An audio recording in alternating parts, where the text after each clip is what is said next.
Markets have opened where the pre-opening indicated 1.8 down, 175 points down on the Nifty. The next 4 weeks or so, you will find a huge surge in truck movement. There is a wave of profit taking that you've seen across the board. The Nifty is down about 150 points. The question is this, that does it really lead to any growth recovery? I don't think it's about growth recovery, it's about downside protections. Market is down 188 odd points. Market is down and, well, you can say down and out. Disappointing for the bulls actually, so we'll close closer to the lowest point. The second tranche that we are announcing today focuses on migrant workers, street vendors, small traders. A sharp sell-off wipes out Wednesday's gain on Dalal Street. Nifty falls below 9,200. Sensex sheds nearly 900. Bank stocks lead the fall with the index losing over 500 points, but mid-caps managed to buck the trend and the index ends with minor cuts. The finance minister announces a second round of stimulus measures. The focus this time is on migrants, small traders and street vendors. Hello and welcome to Markets Today, the show where we will tell you all that happened in the markets, and it was not an extremely pleasant day for the bulls, especially after yesterday's rally. I'm Lata Venkatesh, with me my colleague Anuj Singhal. Hi Anuj, we were not quite prepared for this kind of a negative reaction, or looking at the global markets you were? No, I think looking at the global markets we were, Lata. We discussed this in the morning. The market was saved its blushes yesterday because of this package. And because the Prime Minister himself announced it. So obviously the market reacted with a positive vibe yesterday. But the global markets have started to turn. And I think the biggest indicator normally comes from the CBOE volatility index, where you've seen a big move over the last 2 days. And the question I'm asking is, has the equity market turned globally, led by the mother market, the US market? Because if that is the case, then no matter what package comes, it won't help the market. If you saw today's decline, Lata, the 4 or 5 big, large FII-dominated stocks basically led to the market's decline. The market breadth was not too bad today. It was essentially about 5 or 6 index top-heavy stocks taking the market down, which used to happen earlier on the way up. Now it's happened on the way down, and there was weekly options expiry as well. So let's see. I think tomorrow promises to be a very crucial day, because the market today ended at the low point of the day, and normally when the market doesn't see any covering in the last hour, it's a nominal sign, because why would you want to keep your shorts open even on a declining market? So that, I think, for me was a very disconcerting part, that the market ended actually at the low point. Okay, well, actually what was even more disappointing, Anuj, was that the two sectors for which measures were announced, the banking and non-banking sector, NBFC sector, they were the underperformers, and it was not a small amount of help in terms of a 3 lakh crore amount being thrown for MSMEs.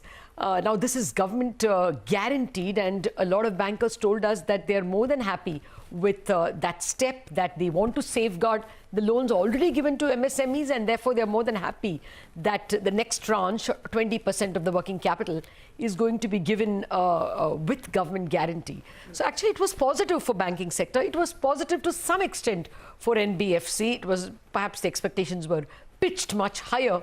But even the NBFCs service a lot of MSMEs. So if the MSMEs are getting money and their loans are secure, the NBFC stocks should be happy. But I think the overall negativity was part global, as Anuj explained, and part because there wasn't anything in the package to believe that the economy itself will be able to generate demand. So overall macroeconomic weakness was also a factor.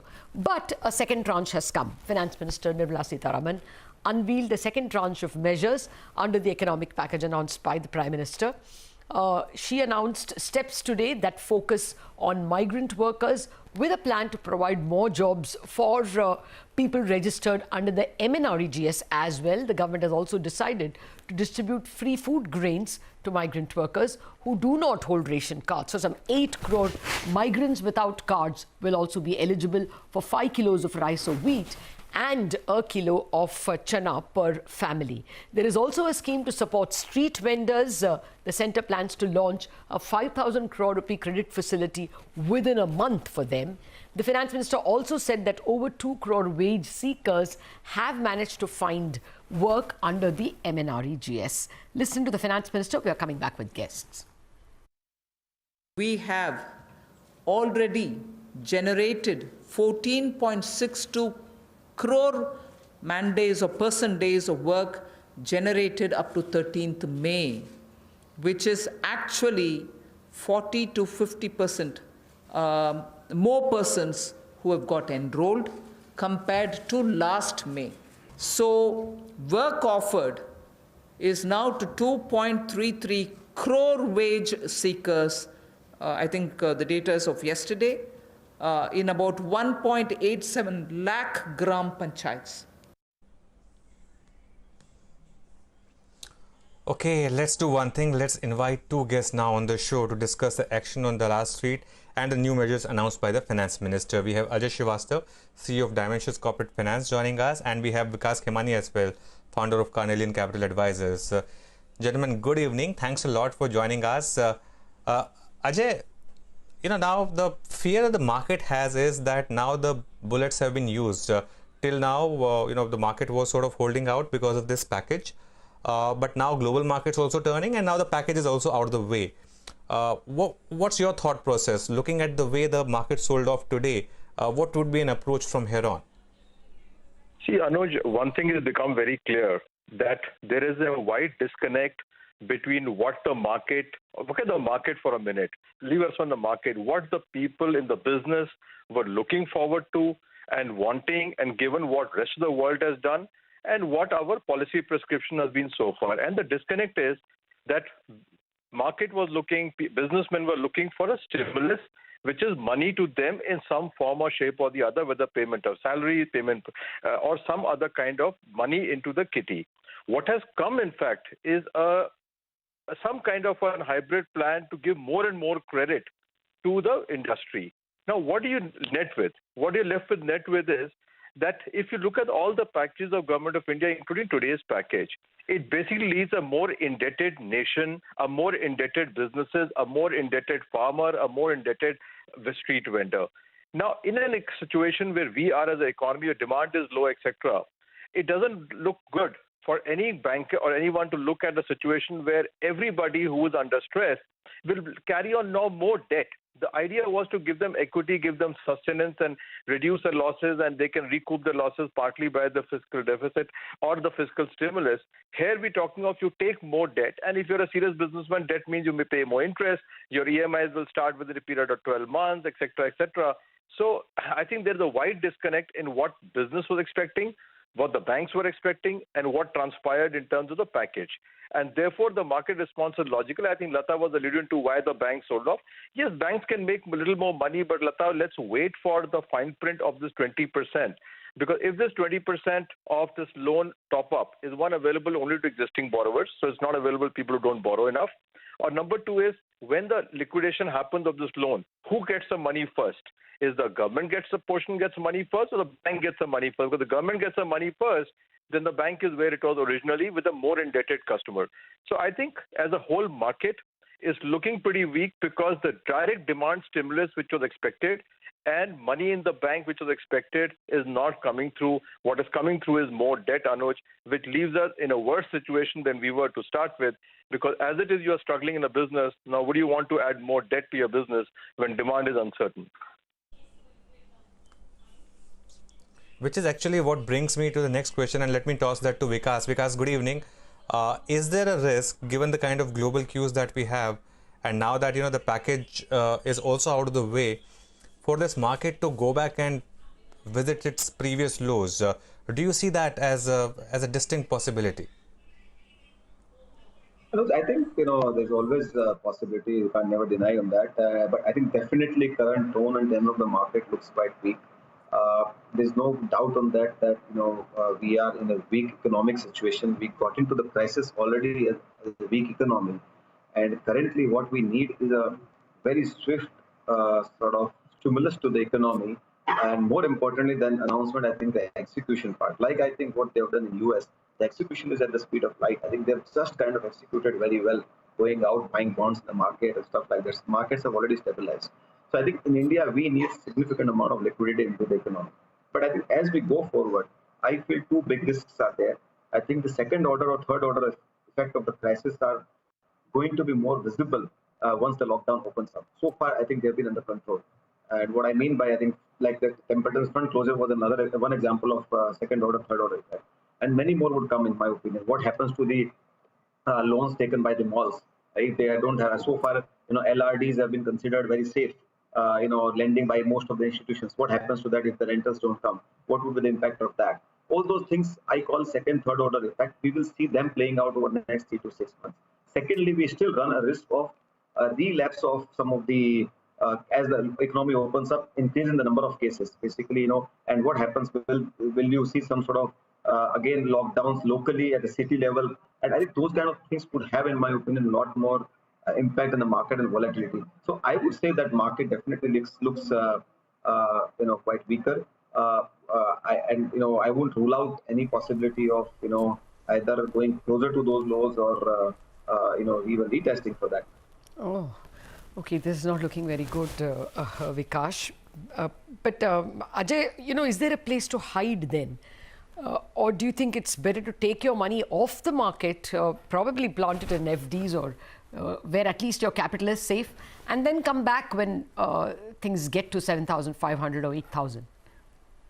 Lata, I guess so. I think, as we have all experienced, when the tsunami comes, there is no place to hide at this point of time. But I think I would tend to believe that as now under-owned but now much discussed sector like the healthcare sector, I think you could safely stay there for some time because it's not going to be on the government agenda for price control for some time to come. So at least that threat is out.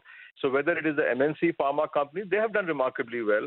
Indian pharma companies are still lagging behind in terms of valuation. So even after the recovery of this, if you look at the valuation, they are really very dirt cheap compared to their cash flows and the intrinsic value. So I would say if you look at the whole scenario, you would be safest in the healthcare sector, but with the top names, 5, 6, 7 names, you'll be fine. And the MNC names are absolutely fine. You don't have to worry about those. Valuation may look a little stretched to some people, but I think some of them are looking okay to my mind.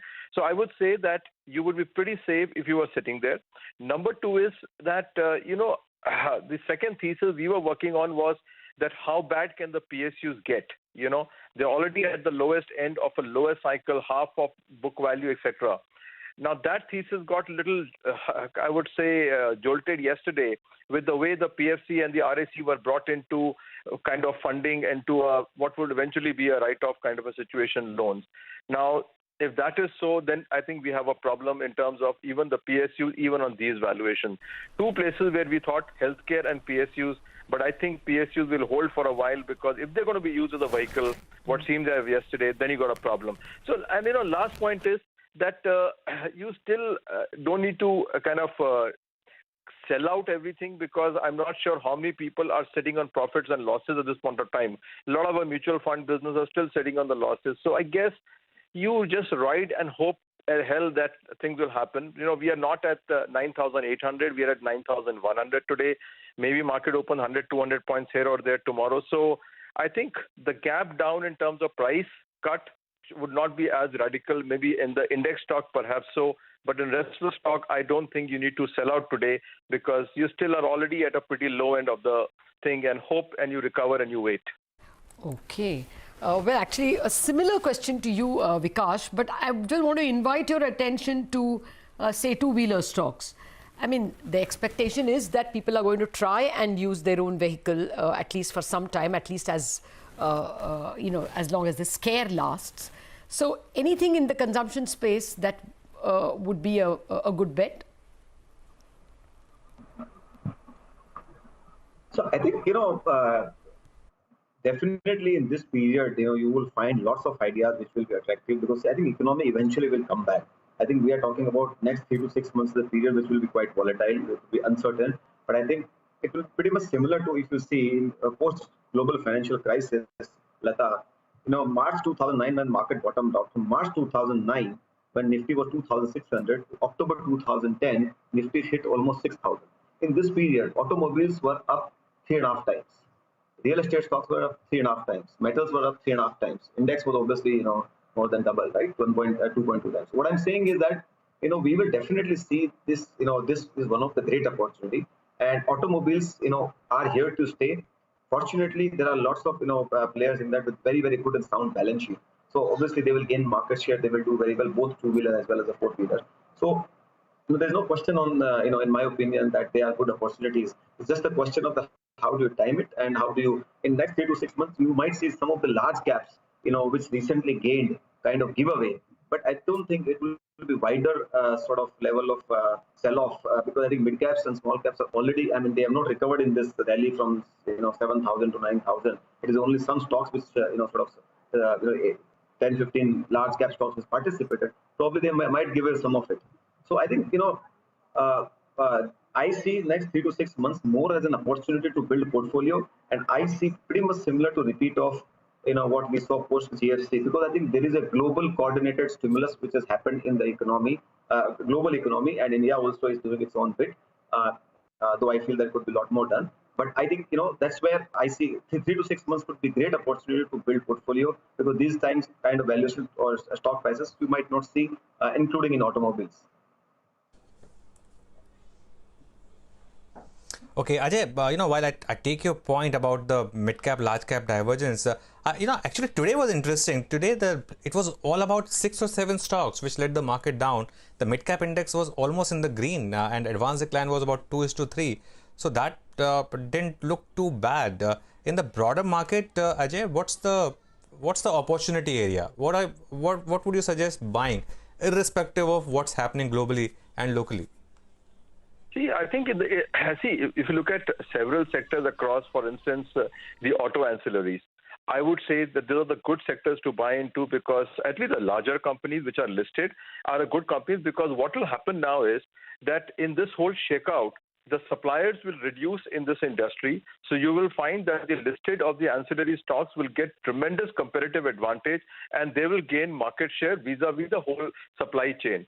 So if you look at the 5-10 of the ancillary, I think they're in a great place today because they can get the capital, they can borrow money, and they can be the big suppliers as the smaller suppliers fall off the cliff in terms of what's going to transpire. So in all the sectors, I'd say auto ancillary is the one place where we want to focus our investment, because there the competition is going down and consolidation play, like globally, is taking place. And I think, as Vikas said, that whenever auto comes back, but just to remind people that 2008 auto came back not because of any other reason. There was a huge VAT cut made by the government which propelled this industry.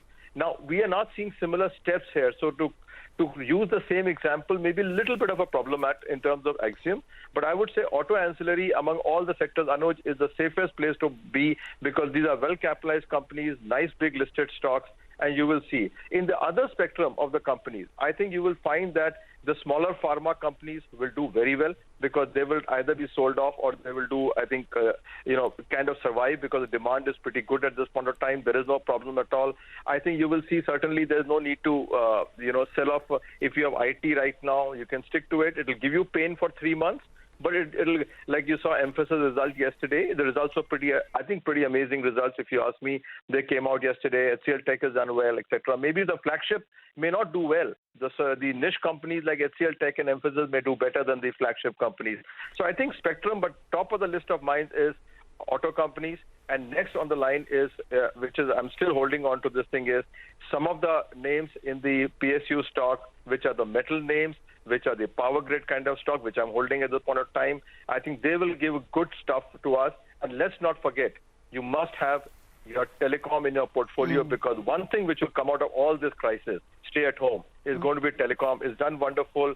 Infratel is doing exceedingly well. I think it's recovered very fast. Where else will you find a good stock with a 10% dividend yield? So I think auto ancillaries, lower pharma, some of the PSU stocks, which are no debt stocks, and I think infra or telecom would be the places where we would like to be, at least in the next 3 months. Okay. Actually, we have to head into a break. Vikas, if I can give you 30 seconds for one choice sector or stock. I think, I would look at automobiles. There's no denial on that. I think, you will see their stocks will do well. I would assign and I think the other sector which can lead probably market is the non-credit BFSI space. I think that's where you have huge amount of, companies which can probably, do very well. Weather, so you buy insurance by buying insurance companies. Oh, right. Take your point on that. Vikas and Ajay, thank you very much for joining us. We'll take a quick break. When we return, the power minister spoke about that liquidity lifeline for discoms, and we saw power generators up and about. But on the other hand, IT was in a somber mood after Gartner cut the outlook on IT sector. Back with all those details in a minute.